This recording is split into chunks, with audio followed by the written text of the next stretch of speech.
which will then of course take us to the next page. And you have a question here. I am applying for myself. We will choose that one.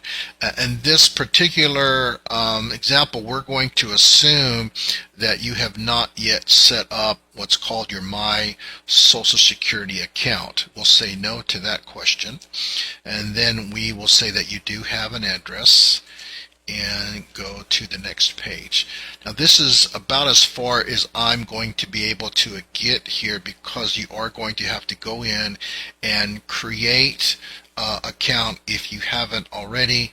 If you have already created an account within Social Security, then you will of course enter your username and your password. You will get into the system. You will have another series of questions, but it doesn't really take that long. It's a fairly simple process. Once you have completed this process and you are wanting to get Part B of Medicare in the near future, you should be getting your Medicare ID card within about 4 weeks. Okay, so you can see that starting the process online to enroll in Medicare is not that difficult. If you continued to work at age 65 and stayed on your group policy, you may have waited to get Part B at a later date. If this is the case for you, you will need to go in person to your local Social Security office.